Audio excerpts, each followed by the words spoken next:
Welcome back to our channel Prime Brain, where complex ideas meet with easy explanations. Let's make math meaningful together. जैसा कि हमने पिछली class में बात किया था, कुछ क्वेश्चंस डिस्कस किए थे and we are moving forward with some more questions, जो मैंने पहले भी बताया था कि हम कुछ और क्वेश्चंस लेकर के आएंगे थोड़े डिफरेंट वैरायटी के, so that you could get a better understanding and overall understanding related to nth term of an AP. Okay, so this is the question where the question is general term of the series 4, 7, 10, 13 and so on.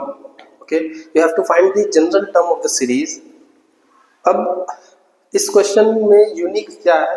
Unique सिर्फ एक चीज है, वो ये कि general term पूछा जा रहा है. जनरल टर्म का मतलब क्या है, इसका मतलब आपको समझ में आना चाहिए. And the meaning of this is nth term. अब ये nth टर्म क्या है? nth term is not a particular और specific term, it is basically a general term. General term मतलब जैसे मैथमेटिक्स में हम x की बात करते हैं, right? x is a variable and x is a general. In general we are talking about x. मतलब ये है कि x की वैल्यू कभी 1 हो सकती है, कभी 2 हो सकती है, कभी 3 हो सकती है. So it may vary. In the similar way nth term का मतलब है कि जो टर्म है वो कोई स्पेसिफिक टर्म नहीं है कि 10th टर्म हो, 15th टर्म हो, ऐसा कोई ज़रूरी नहीं है.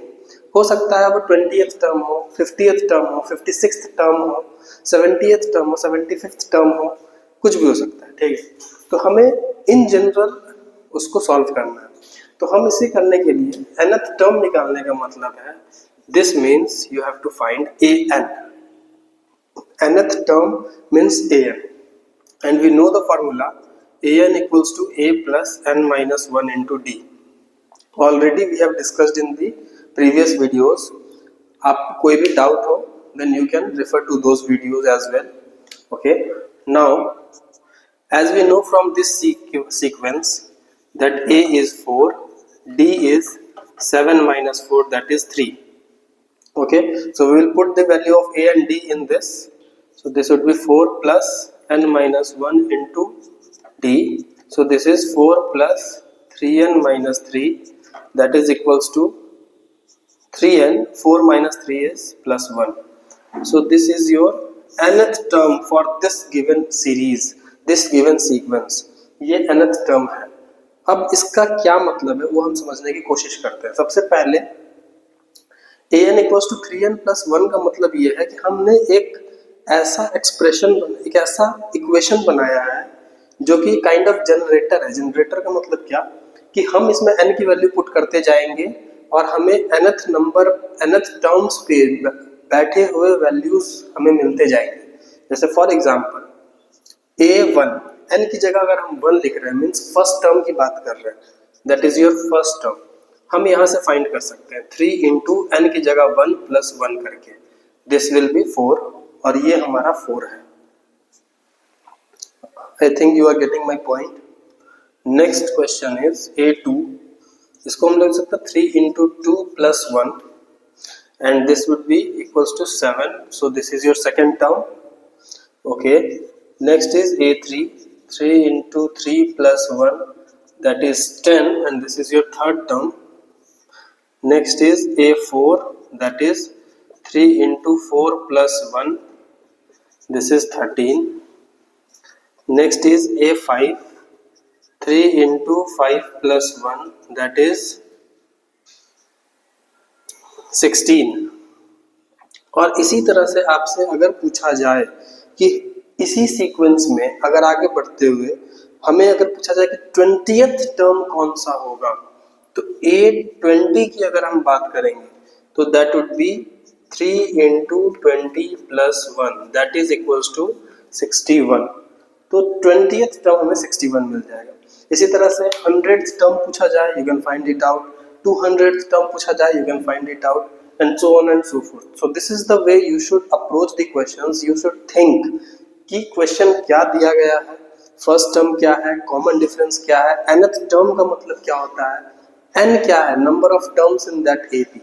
Okay, so this is all about this question. So we will move forward to the next question.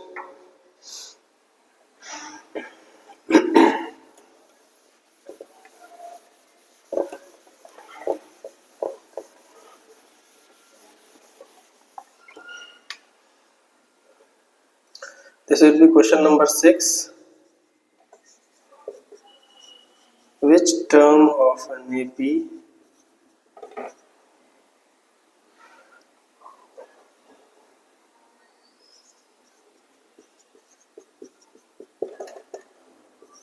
is 0? ये नेक्स्ट क्वेश्चन है हमारा। अब इस क्वेश्चन को समझने के लिए आपको ये समझना है कि क्वेश्चन में गिवन क्या है and what we have to find. Okay, so first of all we will try to write it down कि क्वेश्चन में दिया हुआ क्या है, राइट। तो first term A is given, obvious है कि ये एक एपी है, ठीक है। Which term of an AP, AP दिया गया है, it means differences will be common, already it is given. So A is 27, first term is 27।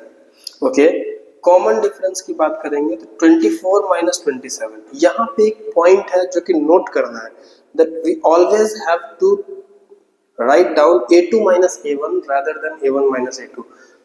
Means इसके बारे में सोचना नहीं है कि d पॉजिटिव ही होना चाहिए, d can be negative. Okay, so second term minus first term will give you d, so do not write a1 minus a2, rather you should write a2 minus a1, so this should be minus 3, right? I hope it is clear. Okay, and पूछा जा रहा है कि कौन सा term ap का 0 होगा, means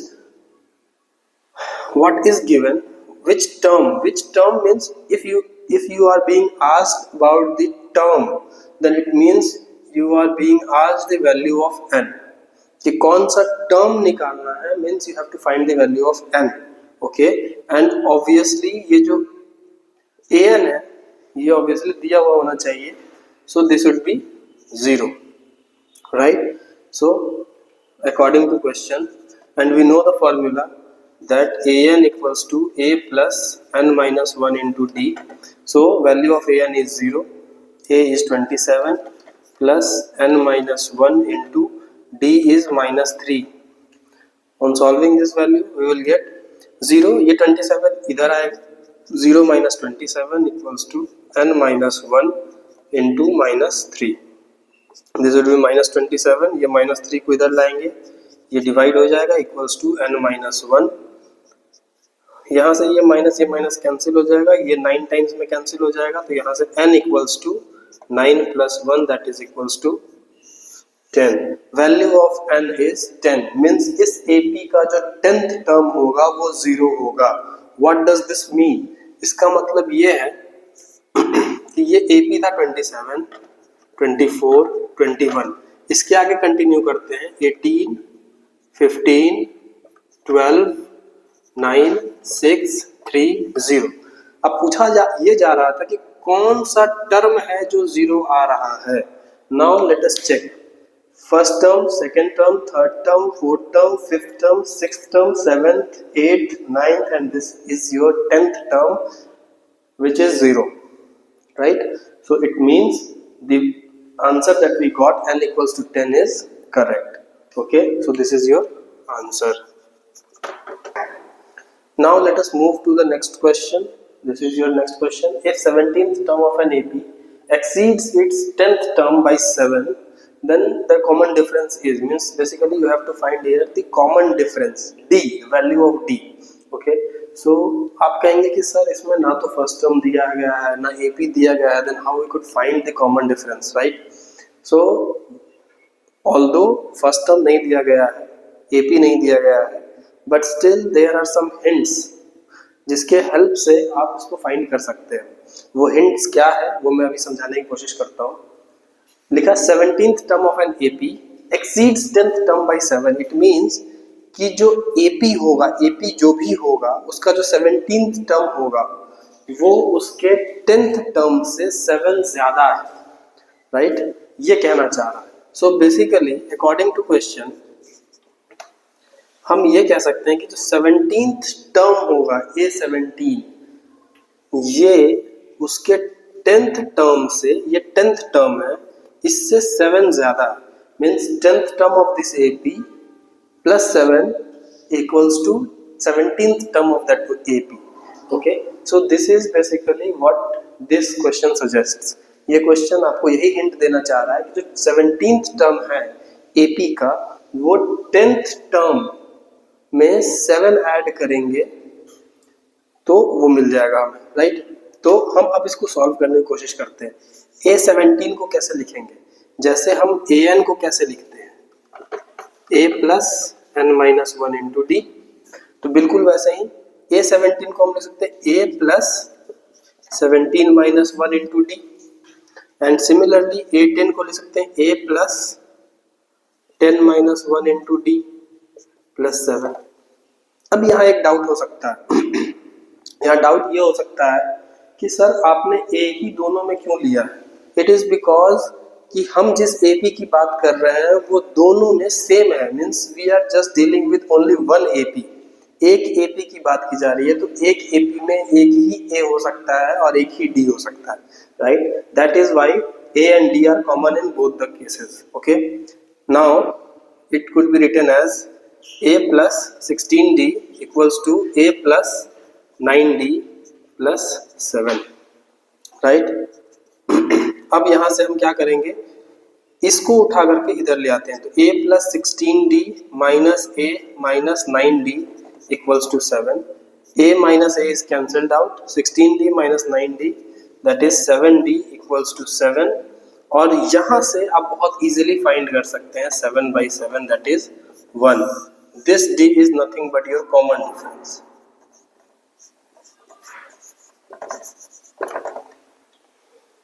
Right? So I hope कि आपको ये चीज़ें समझ में आई होंगी कि हम इस तरह से भी क्वेश्चंस को देखेंगे, आपको इस तरह के क्वेश्चंस भी दिखेंगे, and you have to deal with such kind of questions as well. Right, so there are few more questions that we need to discuss, that we will discuss in the later videos, because videos बहुत ज़्यादा लंबे हो जाएंगे and I don't want you to watch any lengthy videos, right? So thank you for joining me on this mathematical journey once again. Subscribe for more such insightful videos, insightful lessons, and remember again one thing that I always say, that every problem has a solution, be it in mathematics or in your real life. So keep exploring, keep learning, and keep growing with Prime Brain.